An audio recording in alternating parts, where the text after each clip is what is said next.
Estimados amigos, nuevamente un saludo cordial para todos ustedes y nuevamente pues gracias por prestar atención a mis videos, los cuales pienso podrían ser de utilidad para mis amigos testigos de Jehová especialmente.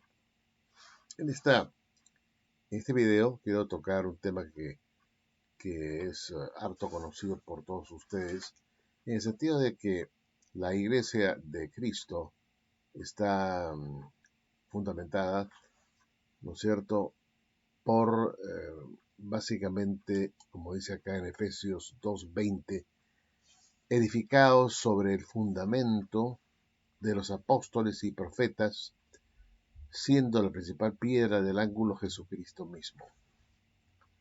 Vean ustedes, estimados amigos, que hay un fundamento para la, la iglesia. Y ese fundamento de la iglesia vienen a ser, por un lado, los apóstoles y por el otro los profetas. Y esto es importante, digamos, destacarlo porque un fundamento de cualquier construcción, de cualquier edificación es del todo importante, es fundamental, es básico, es importante. Y sobre todo, pues, cuando se construye un edificio, este debe tener una base sólida, una base bastante eh, fuerte, ¿no? ¿Cierto? Para poder aguantar el peso de la edificación. En ese sentido, la iglesia tiene un fundamento muy sólido, cuya piedra angular, la piedra principal de este fundamento es Cristo mismo. Pero, por otro lado, tenemos la intervención de los apóstoles y los profetas como fundamentos de la iglesia. Y son sus enseñanzas, ¿no es cierto?, las que levantan a la iglesia y las que realmente la sostienen. Las enseñanzas prístinas de las escrituras, que son las que justamente le dan un valor, le dan solidez y le dan bastante garantía a esta construcción, a esta edificación, que viene a ser, pues, en este caso, la iglesia. Y es importante que entendamos que la iglesia, está fundamentada no solamente como dice la iglesia de Cristo, ¿no? La iglesia de Cristo campelita, que hay que solamente guiarse por el Nuevo Testamento y por las enseñanzas apostólicas y dejar de lado el antiguo pacto, el antiguo testamento y en pocas palabras también a los profetas. Y esto es una cosa muy seria y muy grave también, ¿no? Porque no se puede edificar una iglesia prescindiendo de las enseñanzas de los profetas y básicamente de los apóstoles también. Lo importante, los apóstoles y los profetas se encuentran en el mismo nivel. Aunque se mencionan primero los apóstoles, sin embargo los profetas también junto con los apóstoles conforman el fundamento cuya piedra angular es Cristo. ¿No es cierto? Y esto es importante porque la Watchtower, curiosamente, pone a todos los profetas y a todos los que son los héroes de la fe del Antiguo Testamento como meros vasallos o eh,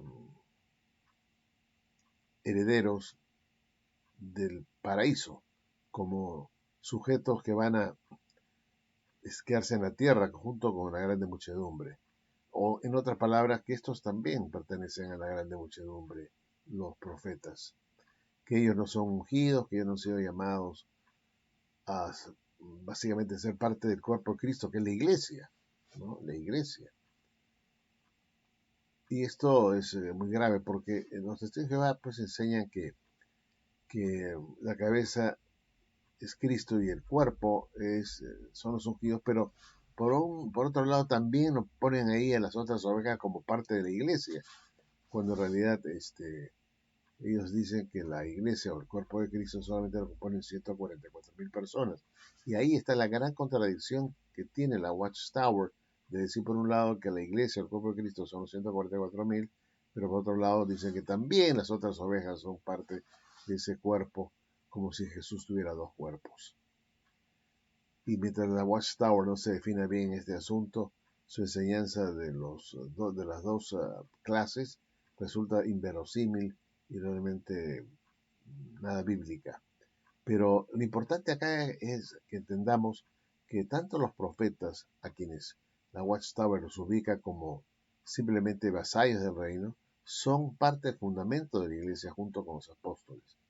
Pero a los apóstoles sí los manda a reinar con Cristo, pero a los profetas se los manda pues a simplemente quedar como vasallos de ese reino.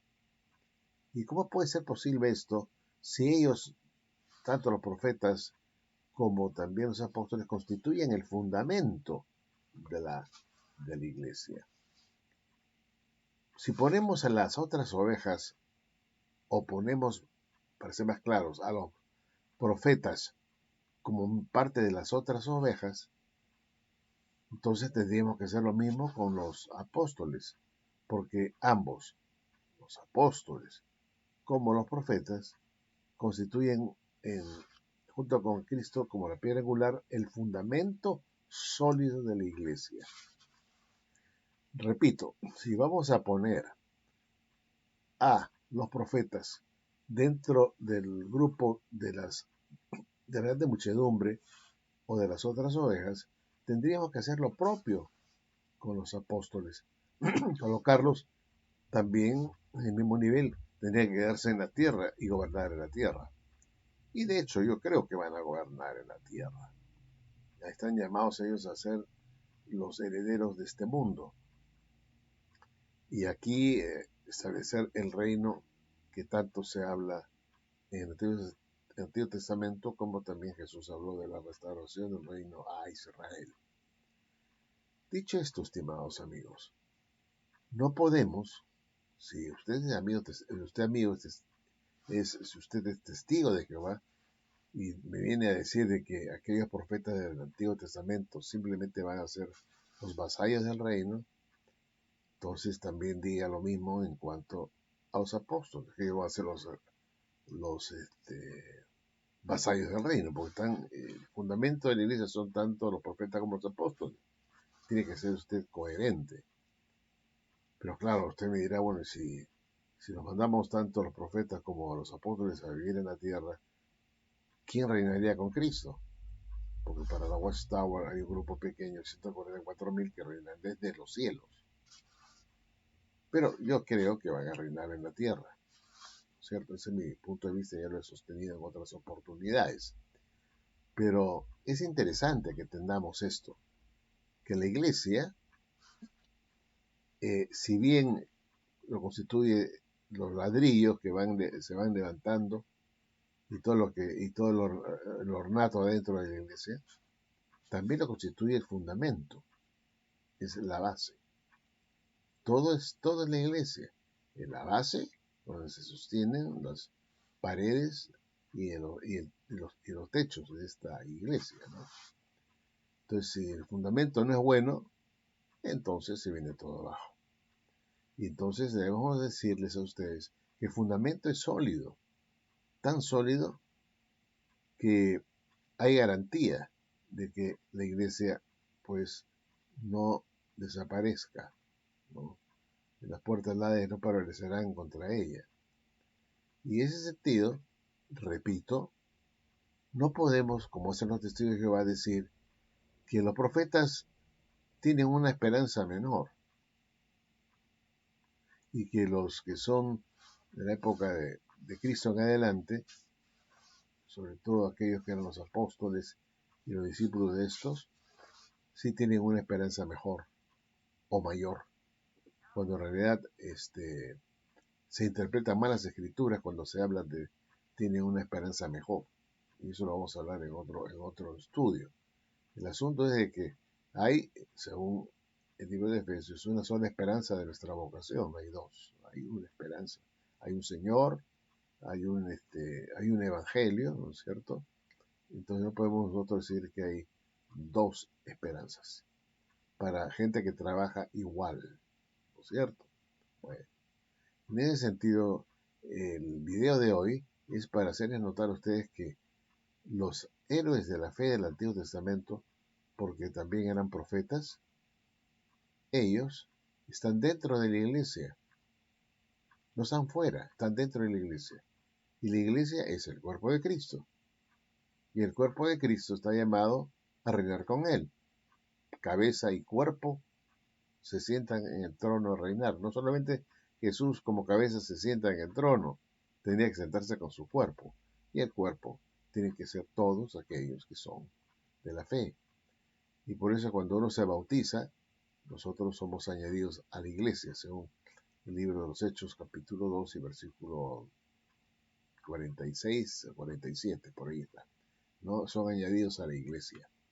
Entonces todos somos parte de la iglesia y por lo tanto todos tenemos la misma esperanza de nuestra vocación, que es heredar el reino y estar con Cristo, ¿no es cierto? Esa es la finalidad del cristianismo, de llamar a gente para que sean herederos de todo, herederos de lo que es de Dios, para ser parte de su familia. Todos. Los del Antiguo Testamento también eran cristianos porque ellos esperaban al Mesías y lo vieron de atrás para adelante. Nosotros vemos a Jesús pues ya como en el pasado, ¿no? Miramos para atrás, ellos miraban para adelante.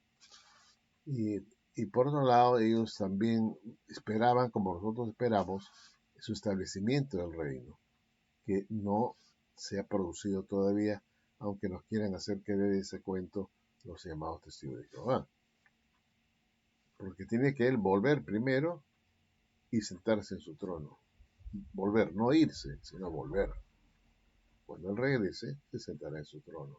No cuando se vaya o cuando llegue al cielo, como antes traducían en su versión del Nuevo Mundo, el texto de Mateo 25:31.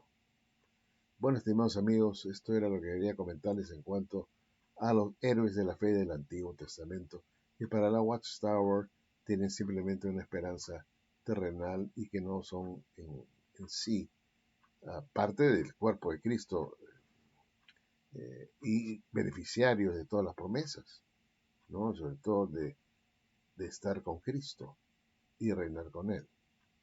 Bueno, esto es todo lo que quería comentarles y pues será hasta el próximo video. Pero antes de cerrar este video, acuérdense, no es posible que Jesús, el David mayor, gobierne en el reino del David menor y el David menor, que es su padre, no esté con él en su reino, sino que se va a quedar en la tierra mientras que el David mayor se va al cielo. Eso es totalmente descabellado, estimados amigos. Dios no destituyó a David y él le pidió a David, no me quites de tu espíritu, o sea, él era un ungido, y como un ungido tiene el derecho también de ser un hijo de Dios y como hijo de Dios, heredero de todo lo de Dios y reinar con Cristo como coheredero. Bueno, ahora sí cierro y será hasta la próxima.